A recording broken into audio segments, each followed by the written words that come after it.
Hello everybody and welcome to my Super Smash Bros. Ultimate Custom Controller Guide. Today I'm going to be teaching you how to set your custom controls to really elevate your gameplay. A lot of players go in with the default control options, which are fine if you're used to them, but there's a lot of things you can do, very subtle things that will really up your Smash Bros. Game, and I want to show them to all the players who may or may not have seen those before. So we're going to dive right in. I have a controller input on the screen so you can follow everything I'm doing with my Gamecube controller. So first we're going to go into other settings and turn off stick jump. Stick jump is when you press the up button and your character jumps.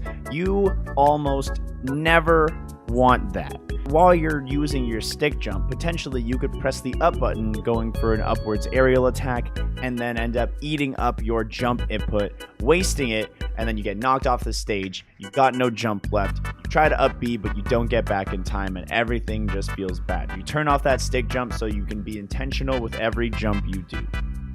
Number 2, stick sensitivity is going to go down to low.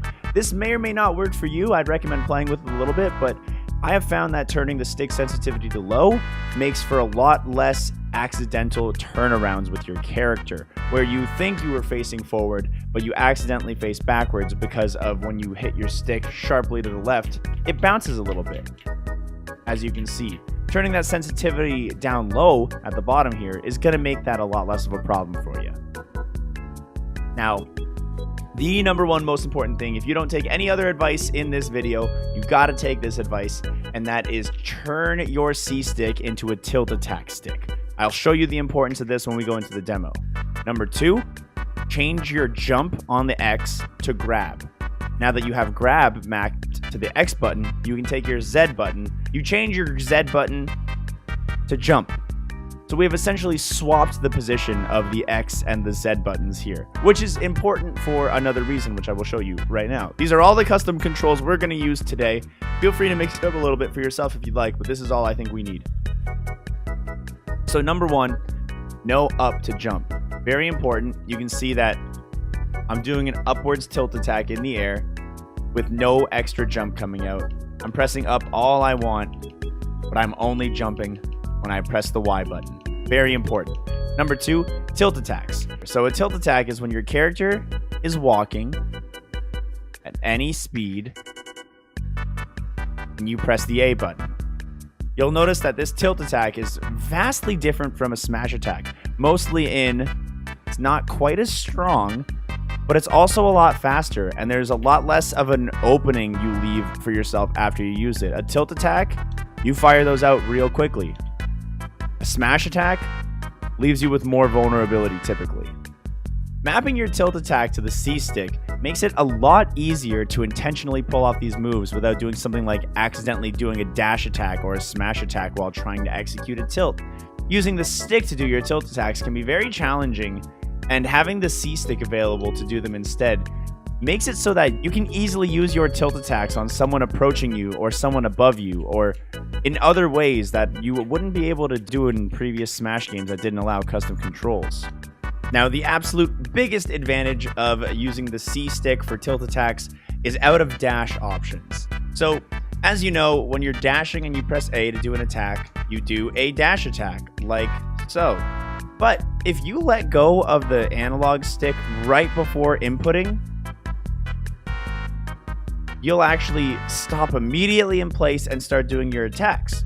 And this is really useful for regular attacks, smash attacks, any sort of attack, including tilt attacks. But the issue here is that tilt attacks are going to be hard to pull off when you're using the analog stick in this out of dash scenario, because if you're dashing and you want to do a forward tilt, how are you going to stop and then not accidentally smash attack when you go for that tilt? It's too difficult. So when you use the tilt stick, you can run forward and immediately use any of your tilt attacks as your options. I stop immediately and I use whatever sort of tilt attack I like. Even turning around is an option by using the tilt attack in the other direction. Overall, this C stick has a massive advantage when you use it alongside the immediate dash into tilt attack option, especially with characters with long range down tilts like Roy. Next up, we covered the idea of Z to jump and X to grab, and I want to show you why I made that change. So I like having one jump on my standard jump buttons from from Melee. Just because I am used to it. There is a cool mechanic in Smash 5 where if you press your jump and your attack button at the same time, you automatically will do a short hop attack. You can use any direction while you're doing it. It allows for some really good, really clean input. So when you're looking to be a little bit more precise in the air, you got to think to yourself, what are each of your fingers doing with the controller? So here's where all of our mappings come together right now. So for full control in the air, you want your left stick to always be doing nothing but movement. Your analog stick is only ever focused on your movement in the air, never on what attack you're doing. That's why you have this C stick. The C stick will allow you to do a backwards aerial while running forward. It'll allow you to do a forward aerial while making your character drift backwards in the air, and plenty of other things like not accidentally fast falling when you want to get a downwards aerial out. Things like that. But in addition to all of this, your C stick needs your thumb's full attention, so you can't be using your Y or X button to jump, which is why we have mapped our jump button to Z right here, as you can see it lighting up on my input display. With this control scheme, we have 3 separate fingers all doing different jobs. So the thumb controlling the left analog stick, the other thumb controlling the C stick, and your right index finger or left, you could map it to L as well, controlling your jumps. So for me, run forward, first finger, jump, second finger, and right when I jump, throw out that back air, C stick. This may seem like not a big deal to your average player, but if you do train with this control scheme, it allows you to have a higher level of input when you eventually do start to rise in skill. And getting used to it now is very important, so that when the time comes when you start going to your local tournaments or you start competing for the top 5, that you'll have these controls ingrained into your head and you'll be able to put these in and do these while you're in these high pressure situations. They'll be second nature, and it will, I promise you, it will improve your overall gameplay. And that's my logic behind the custom GameCube controller inputs that I use. So summarizing those control change-ups again, we have number 1, absolutely turn your stick jump off unless you have a reason to keep it on, which I don't think many players do. Number 2, your stick sensitivity should go down to low, but this one isn't super important.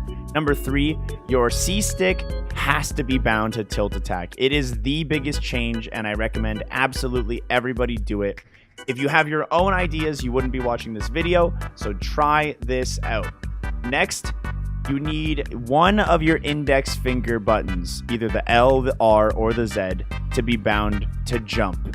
So you can have that full control, being able to jump with an index finger, control with your movement with your left stick, and attack with your C stick. That gives you 3 separate areas of input at once. If your Y button is used to jump, that means while you're jumping, your finger's not on the C stick.